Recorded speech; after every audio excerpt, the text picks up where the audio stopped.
আসসালামু আলাইকুম। আশা করি সবাই ভালো আছেন, সুস্থ আছেন। আলহামদুলিল্লাহ আমিও ভালো আছি, সুস্থ আছি। আমি আছি এখন বর্তমানে মৎস্য ভবন সিগন্যালে। এদিকে হচ্ছে আপনার হাইকোর্টের দিকে রাস্তাটা চলে গেছে, সচিবালয়। ওইদিকে হচ্ছে আমাদের শাহবাগ, আর ডান দিকে হচ্ছে আপনার কাকরাইলের দিকে রোডটা চলে গেছে। তো এখন এই যে এই রোডটাকে ভিআইপি রোড হিসেবে কনসিডার করা হয় এবং এই রোডে রিক্সা চলাচল নিষিদ্ধ। তো রিক্সা চলাচল যে নিষিদ্ধ, আজকে একটা ওয়ার্কিং ডে। আপনি দেখুন প্রত্যেকটা রাস্তায় রিক্সা।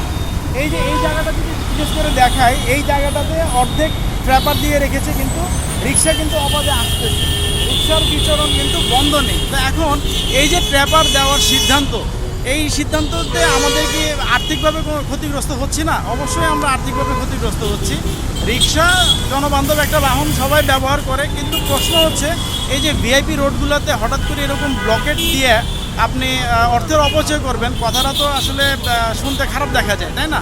তো আমাদের যেই রাষ্ট্রীয় ক্ষমতায় আসুক না কেন, এরকম বিষয়গুলোতে আমাদের উচিত সচেতনতার সাথে কাজ করা, হ্যাঁ, অর্থের অপচয় না করা। এমনিতেই আমাদের অর্থনীতির অবস্থা খুব খারাপ।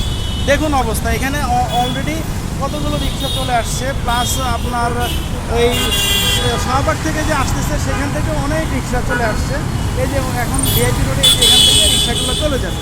তো আশা করি এই বিষয়ে ঊর্ধ্বতন কর্তৃপক্ষ যথোপযোগী মানে সময় উপযোগী সিদ্ধান্ত নেবে। সবাই ভালো থাকবেন, আল্লাহ হাফিজ।